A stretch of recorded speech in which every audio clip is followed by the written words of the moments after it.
So in today's class, we'll be seeing a login sign up page where we'll be using HTML and CSS for developing the front end, that is the user interface, that is for login and sign up. And we'll be using a database. So you have to store the values, right? So if you want to log in, you have to authorize. So if you want to authorize, you need some data. If it is authorized data or not, you need some credentials to log in. So to store all those credentials, you will be using a database, which is MySQL, or else you can also use Oracle based on your interest. You can use any relational databases. You don't need to go with non-relational like MongoDB and all. So you can use any relational databases like Oracle, MySQL, and all these things.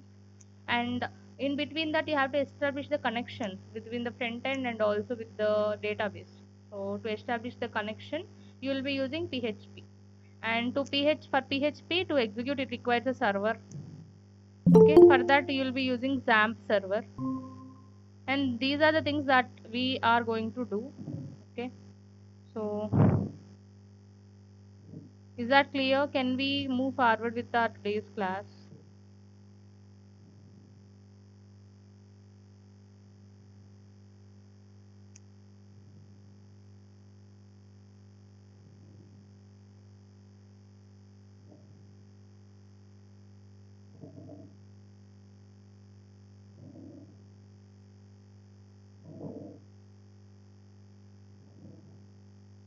Okay, so I hope my screen is visible, right?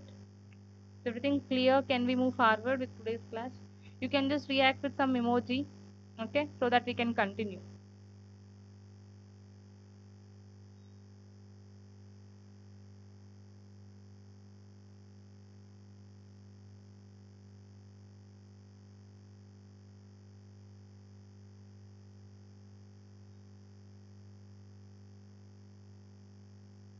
Is everything clear? Can we move forward with our today's class? Can someone respond?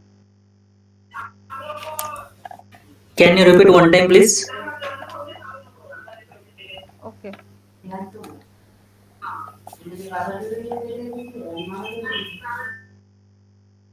So if you have anything to tell, so you can just type in the chat because there is some background noise, okay, everyone. So it will be helpful.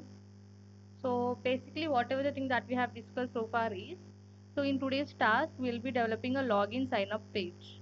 And to develop that, we'll be using HTML and CSS for the sake of user interface design. And you'll also use MySQL database, or if you want, you can use Oracle also, any relational databases you can use. And to establish the connection between these two things, that is HTML and CSS with the database, you require something, right? So that is PHP. We'll be using PHP for that. And yeah, so to PHP to execute, it requires a server. You'll be using XAMPP server here. So these are the things that we have discussed. So can we move forward with our today's task? That is what I'm asking. Yes, can you? Okay.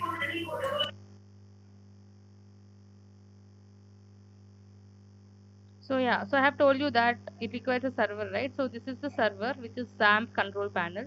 You can download that from the browser directly. It is available. It is open source. Okay, you can just download it from the browser. And here you can see we have many modules like Apache, MySQL, and all these things.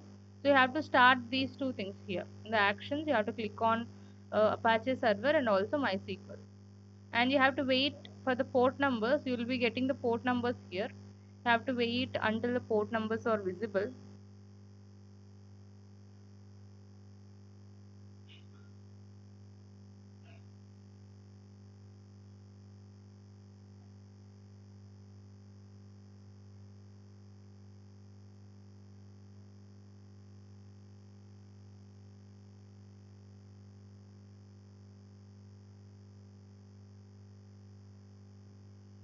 So you can see the port numbers are visible. So you can minimize this. You should not close that.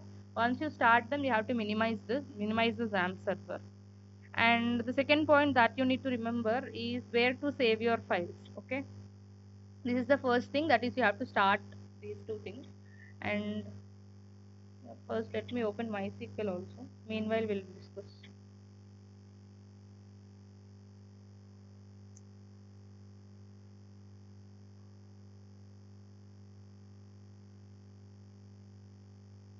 Okay.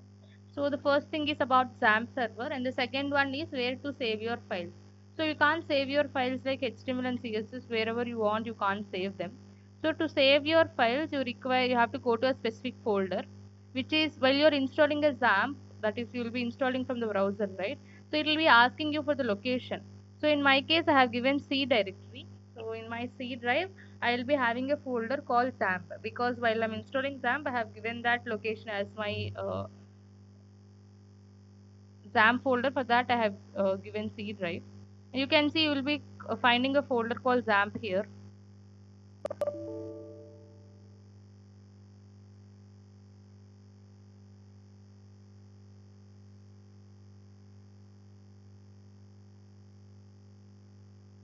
So you can see XAMPP here. So you have to go inside the XAMPP folder, and inside this you can just see a folder called htdocs.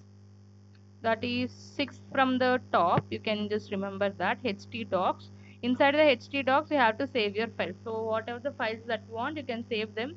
So if you want to segregate them, you can also use folders. For example, in my case, I have a folder name which is task 3. Inside the task 3 folder, I'm having all these things. So I'm going to execute all these things. So that is the reason I have just segregated them by using the folder name, that is task 3. So this is the second point that you need to remember. And coming to the last one, where how to execute. You can't just double click on them or click on run to execute the files like you do with HTML. You have to go to any browser. You can take Firefox, you can take Microsoft Edge, you can take Chrome, anything you can use a browser. Once you take a browser, you have to go to the address bar, not the search bar. You have to remember this. You have to go to the address bar. So in the address bar, you have to type. Ma'am, your voice is breaking. Your voice is breaking little bit. Is that audible to you now? Is that clear? Now audible. Yeah.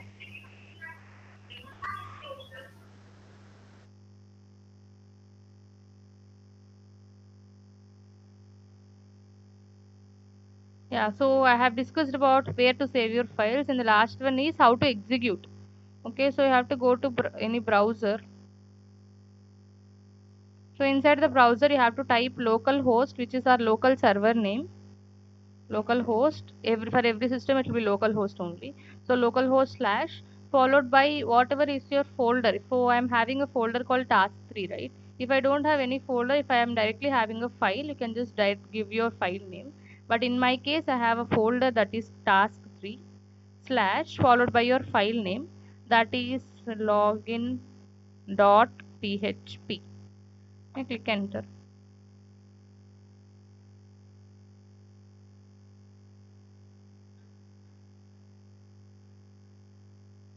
So this is our login page. So this is how you can execute that. So these are the three things that you need to remember before we move into our uh, code, that is HTML, CSS or PHP. So is that clear to you so far? Yes, clear. Okay.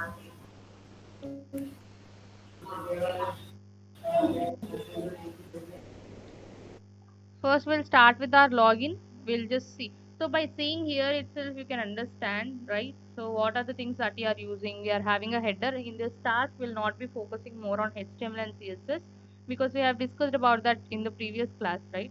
So in today's class, we'll see more about PHP. We'll focus on that. But I'll just give a brief about what are we using in the HTML and CSS. So you can see the HTML elements that we have. That is, you have a header, we have a form basically, and in the form you are having a header which is login. This is h2 tag, and inside that you have two labels which are username and password, and you have two text fields. So this is of type text, sorry, two input fields. This is of type text. You can see text is visible, and this will be of type password. Okay, can see the password. This is of type password, and you have a button which is login. And if you want to go to the register page, that is, you have an anchor tag. By clicking on that, you will be moving to register page. Okay, so here also the same thing that we have used,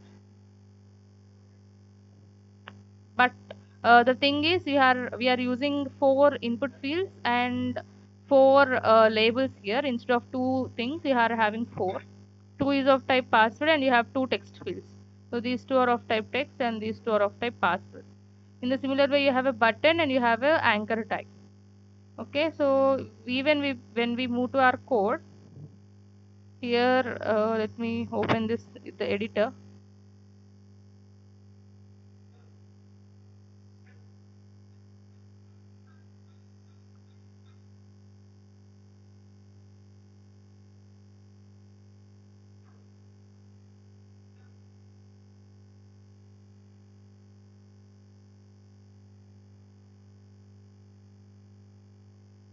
You can see you have a form, and you can ignore this php as of now because we are including all these files like rs.php, and in the start also you'll be including server.php because these two files are our main php files which we'll be using.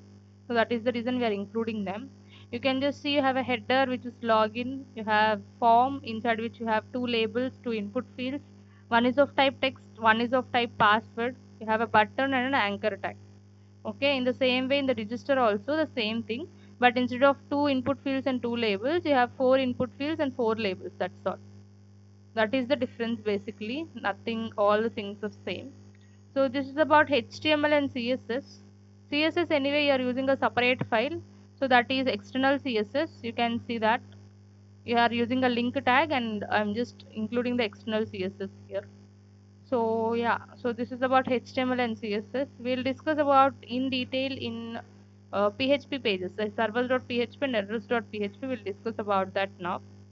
But yeah, is that clear to you as of now, up to now about HTML and CSS? I've just briefed that. So is that clear?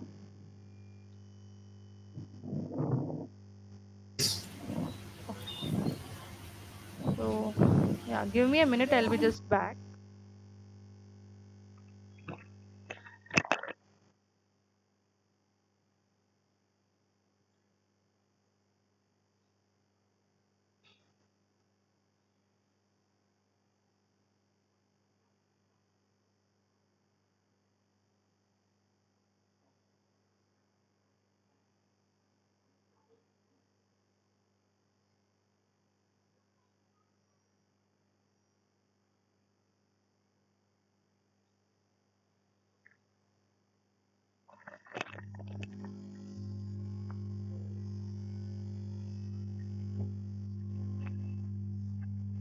Okay, so we'll continue. So we'll continue with our PHP pages now. And before that, so here it is our MySQL Workbench. This is our interface that you will be having. And once you click on this, it will be asking for the password. Before that, you can see this is my username and localhost. This is our port number for MySQL, that is 3306. Okay. Once you open the editor, it will be asking you for the password. This also will be setting while you are installing this. Once you give the password, it will be taking you for the page, that is interface that you have.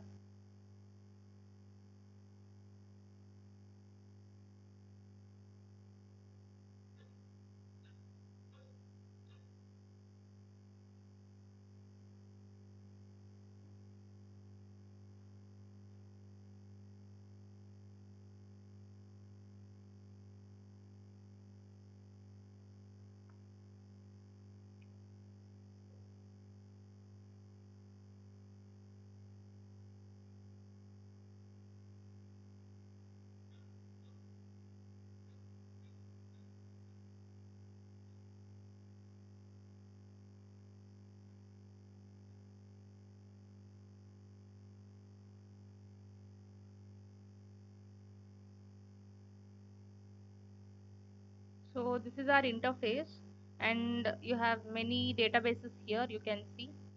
So this is the database that I'm using, which is BMS, and inside the BMS I'm using a table which is users. You have to create a table. I think you know how to create a table, right? So you can just create a table inside a particular database of your choice, and you can just take some column names, that is username, password and email. Okay, username, email and password.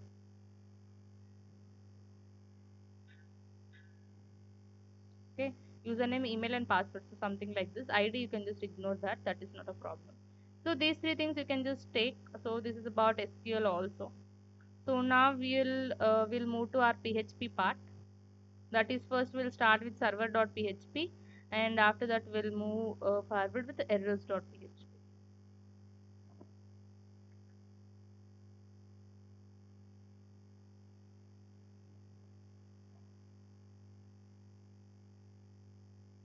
So this is our PHP file, and like you have opening and closing PHP tags. So in the similar way, like you are having opening and closing HTML, you'll have opening and closing PHP tags also. So inside that, you have to start with a function which is session underscore start. It is compulsory inside every PHP file because it will be enabling all the predefined functions, keywords, all the necessary things, session handlers, and all those things.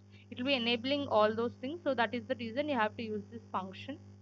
And after that, we are moving to initialize the variables. So wherever you see a symbol called dollar, you can see a symbol here, dollar. So that indicates that it is a variable. Okay. So initially I'm just taking two variables, that is username, email. They are of type text. So you can see I'm just taking a normal variables, and you have one more variable which is errors, which is an array variable. Okay.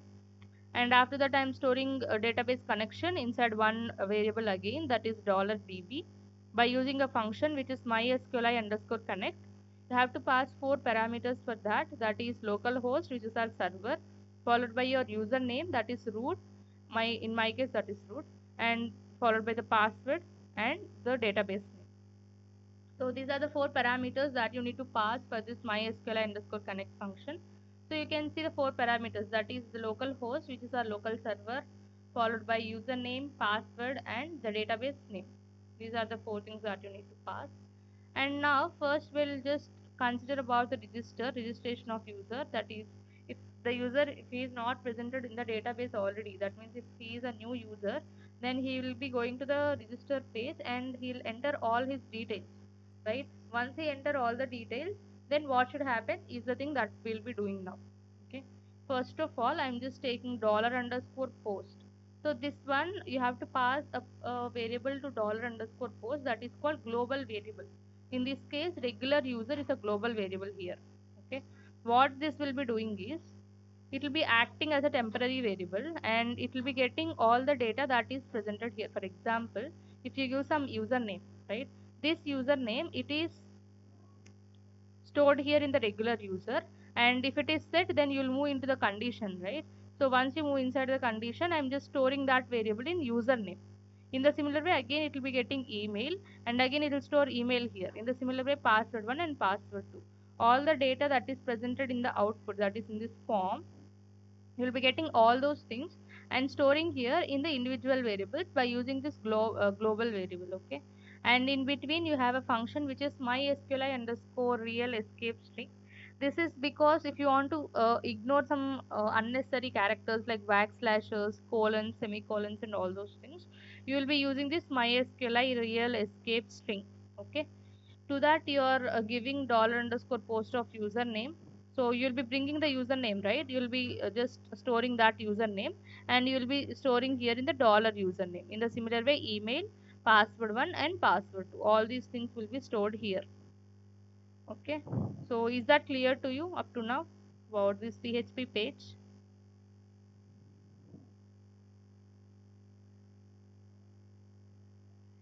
Is that clear?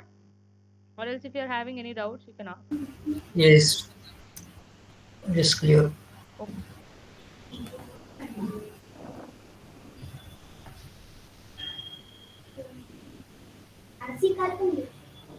Okay, so now you'll be performing some validations.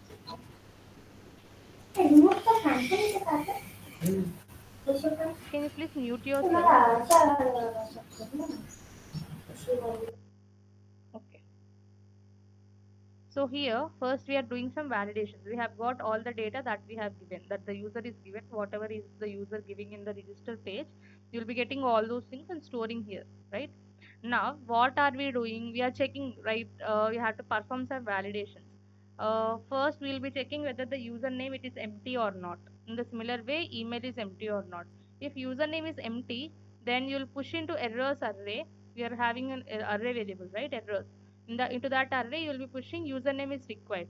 In the similar way, email is required if email is empty. If the password one, that is password is empty, you will push password is required. And password and password, that is password and confirm password, if the both are not matching, then you will be pushing two passwords do not match. So these are things that you need to do. These are the basic validations that we do. And the next validation is, this is somewhat complex. You can just see this. What is register basically? If he is a new user, then he should be registering, right? If the data of the user, if it is already presented in the database, then he should not he should not register again, because duplicate should not be presented in the table. So that is the reason what we will be doing is, we will be checking that if the data that the user is giving, if it is already presented in the database, then you should not make the user register again, right? So for that you are checking this. First, we have a variable that is user check query, in which I'm just storing a query that is select star from users, where the username is the username that we are giving in the output, or username should not match and email also should not match. So, or the email is the email that the user is giving. And we are also setting the limit to 1, because anyway you'll have only one record in the table. You'll not have duplicates, because we are checking this condition and after that only you're inserting into the table, right? So that is the reason. First we are checking, like so we are selecting star from user, that is that particular row of information will be selected if the username is matching or email is matching, right? This is just a query, we are storing that. And now in the result, we are executing the query. You can see we are passing database as one parameter and this query as one parameter and executing that, so that you'll be executing in that particular table. Okay, mysqli underscore query we can use to execute the queries.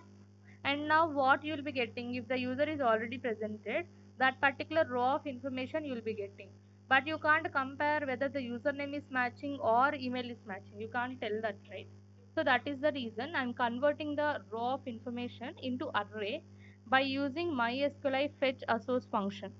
You can convert the row of information into array, right? Once it is in the array, then you can compare, right, whether the username is matching or email is matching. If the username is matching, then you will be pushing into errors array that username already exists, or if email is matching, then you will push email already exists. Here I am using two if loops, sorry, two if conditions rather than using if else, because in some cases you might also give same username and email. In that case you need to get two errors: username already exists and also email already exists. So that is the reason I'm just taking two if conditions rather than taking if else. If you take if else, you only one condition gets executed, it will not be continuing, right? So that is the reason I'm taking two if conditions here. And in the last, we are counting the errors array. We are pushing all the errors into errors array, right? We are counting that. If the count of errors is 0, then you can see in the database, we are encrypting the password while you are storing. By using message digest 5, you can do that, MD5. So that is very simple. Password, in the password, we are just converting the password into encrypted form and storing in password. And in the query, while you are inserting, instead of inserting password 1, that is the user given password, we are inserting the encrypted password. Okay, we are executing the query, and once the query gets executed, you will be moving to the login page. In the header, whatever the location that you place, you will be moving to that particular page. In my case, I have just taken the location as login.php, which means if I register successfully, I will be moving to login page. Okay, so this is about register. So if it is clear, then login also will be clear to you. So you can just kindly respond if it is clear to you or not up to now about register. Is that clear? Can you repeat one time? Like from the start? No, from second step. Second step, okay.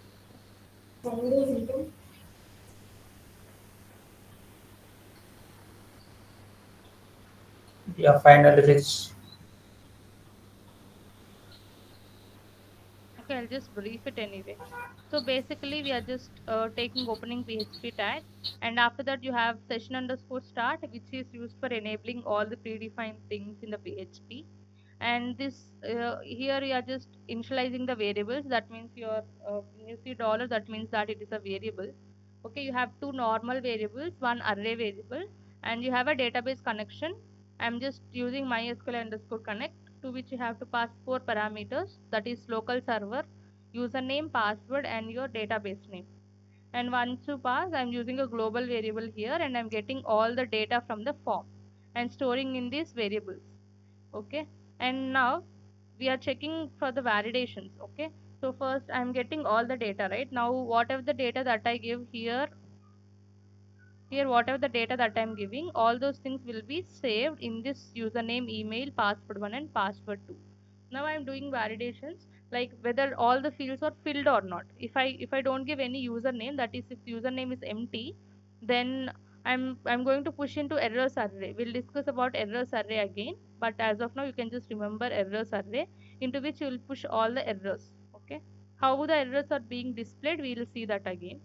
So yeah, so if username is empty, you'll be pushing username is required. If email is empty, you'll be pushing email is required. In the similar way, if you don't give any password, you'll push password is required. And these two passwords, that is password and confirm password, if they both are not matching, then you'll push two passwords do not match. Okay, these are the errors, we are checking them. And now, because this is register, if the data is already present in the database, then you should not let the user log in, right?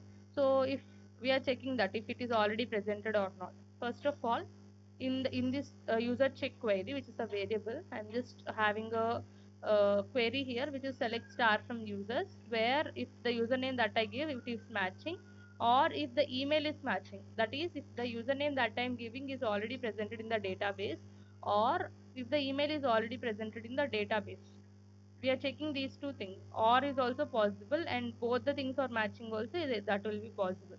And you are also taking limit to 1, because anyway you are checking this condition and you are inserting, right? Only one record will be presented, duplicates will not be presented. For example, the record that you are searching for, if it is the first record, then you no need to navigate till the end of the table, you can just come out of the loop. So that is the reason I'm taking limit to 1. And yeah, so in the result I'm executing this query that I have by placing database as one parameter and giving this query as second parameter. And once you execute this, you will be getting the row of information. For example, if the user, if he is giving the same username, same email, let us consider that. So now in the result, these row of information which contains this Gayatri, Gayatri0488@gmail.com, and this particular password. Okay, so all these things you will be getting and you will be storing here in result. That is row, right? You can't compare whether the username is matching or email is matching or both the things are matching. You can't compare because that is row. So you are converting that into array. Once you convert that into array, you can compare whether the username is matching or email is matching by this way. You can see user of username if it is matching or email is matching. If that means if this is presented, for example, if you are not giving the data that is present in the database, in that case you will not get anything into user, right? So if there is some data which is matching, then you will be getting something into user. That is, if the user exists, that means you have some data which is already present in the database. Then you will be moving inside a if condition again, where you will be checking whether the username is matching or email is matching. You'll be checking that, and you can see if username is matching, then you have to push username already exists, and if email is matching, then you have to push email already exists. So these are the errors that we check. At the last, if you are having no errors, that is if count of errors is 0, then you can see we have just encrypted the password. So that is the reason I'm encrypting password 1 and storing in password. And while you're inserting the data, I'm inserting password instead of using password 1. You can see that. And at the last, if everything is okay, that means if query gets executed successfully, I've just taken head in the header, whatever location you place. Once you execute this, you will be moving to that particular page. That is, if registration is successful, you will be moving to the login page.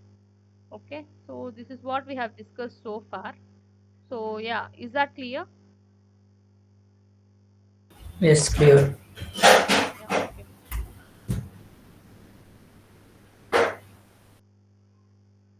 And now, because we have already discussed about register in detail, login will also be same. I'll just brief that, you can see. See, login also I'm just taking global variable, and from the global variable you can see I'm just getting the username and password. Okay, once I get the username and password, I have got all the data into this, and I'm doing validation. That is, if username is empty or password is empty, I'm checking that. If both are not empty, then I'll count, like, that means if there are no errors. If they are empty, then I'll push into errors array that username is required, or if password is empty, I'll push password is required. And if at the end, so that condition where we are checking whether the data is already presented in the database, it should not be given here in the login, because, sorry, because login itself, if the data is already presented in the database, then only it should log in, right? You no need to do that validation here. So that is the reason these two are only validations that you will be doing. And if these two are not there, then that means if the errors array will be 0. If you have username is required or password is required error, then the count will be different. But yeah, if the count of errors is 0, that means if you have no errors, then I'm so, because you're having encrypted form of your password, while you're comparing the data also, login, that is username and password, you have to compare, right, whether they are presented in the database or not. While you're comparing, you have to compare with the encrypted password only, because the data is presented in the encrypted form in the table. So that is the reason I'm just taking a variable which is password a, and I'm encrypting the password that is given by the user. So here, yeah, here, so whatever the password that the user is giving, I'm going to encrypt that, and I'm going to compare the encrypted form of password with the table. So if they both are matching, it's in the query, I'm just taking select star from users where the username is this particular username and password is this password a, which is encrypted password.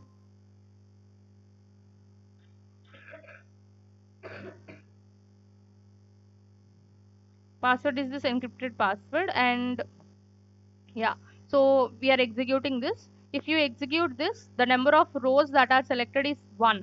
That means if you have successfully logged in, right?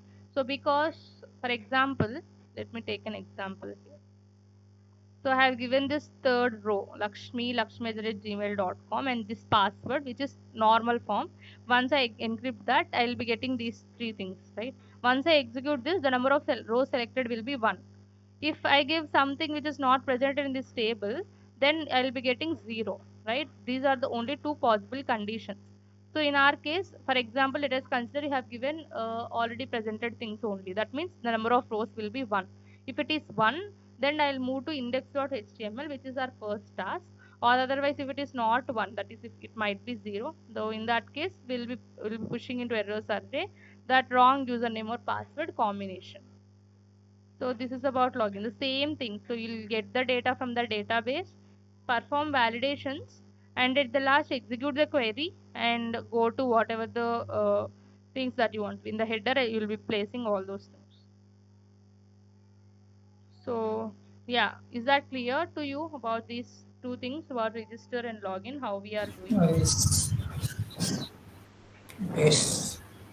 Yeah, regarding WhatsApp group for full stack web development, so you can contact the management regarding that. Okay, so I'm not dealing with the WhatsApp groups and all. I'm not even there in the WhatsApp group. So I think you have a WhatsApp group, right? Like combinedly you'll have for all the batches. So you can just contact the admin of that WhatsApp group regarding this. Okay.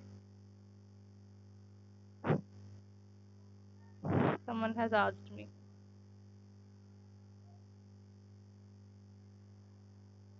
Is that clear to you?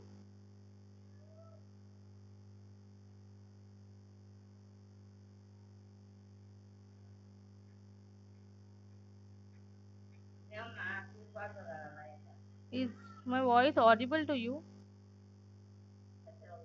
Yeah, audible. Yeah. Okay. Okay then. I hope it is clear. So we have to discuss about errors, right? Errors.php page.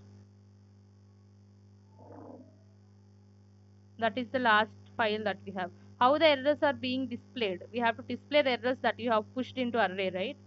So that is the thing. So here also you can see. So in this in between you can see this divisions and all. You can ignore that because this is written for the sake of styling.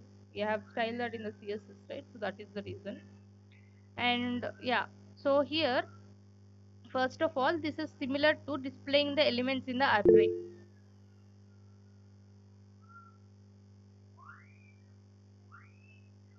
Yeah, it will be useful.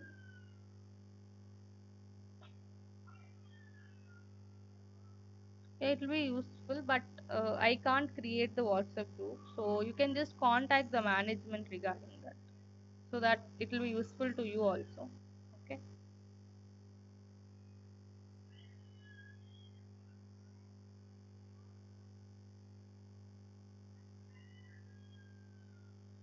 Yeah. So here in the errors, if you see, it is similar to like displaying the errors that are present, displaying the elements of the array. It is similar to that.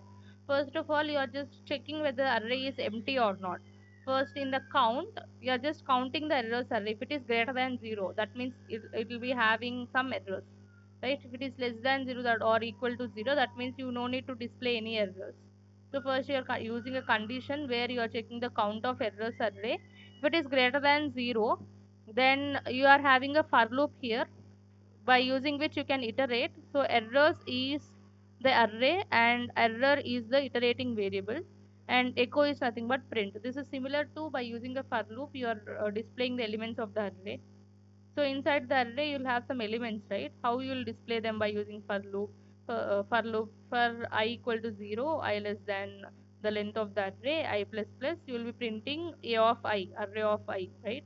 So in a similar way, here also errors is a variable array name, and error is iterating variable, and you are printing the error by iterating the loop, ending the for loop and if loop followed by for loop.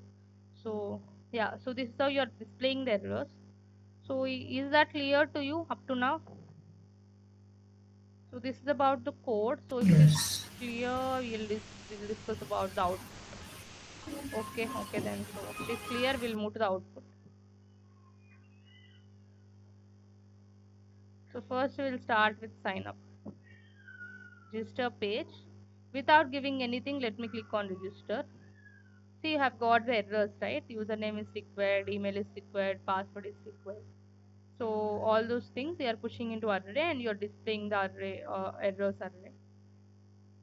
And let me give something here, username, which is something like this.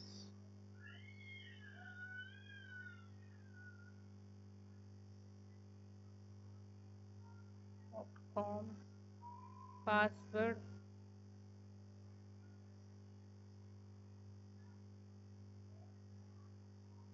And if I click on register, so I have successfully registered, so that is the reason I have moved to the login page.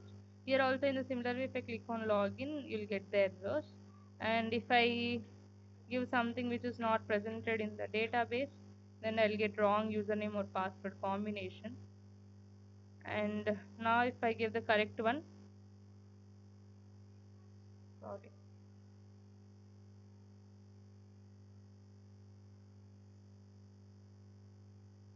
if I click on login, see, since it is successful, we have moved to our index page. So this is our idea basically.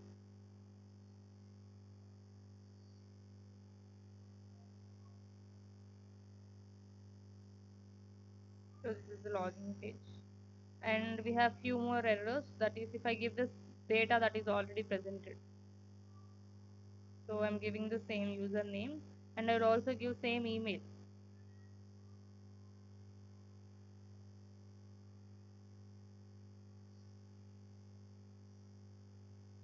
I also don't want two passwords to match, so I'll get TS.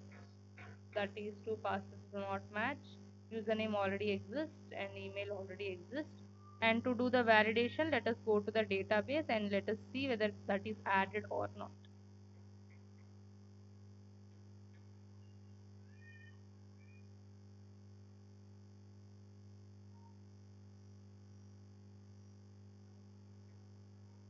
So you can see that is added here. So that is the thing that you will be doing in this task. Okay, so is that clear to you about the task that you need to do?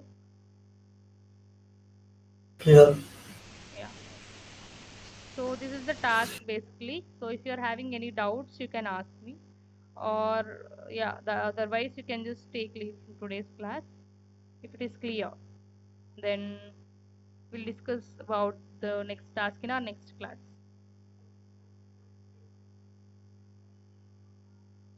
Okay. Yeah, regarding the WhatsApp group, you can just contact the admin of that WhatsApp group, so that I think he might be creating if it is possible. Okay. Okay, then so we'll end the session for today. Thank you.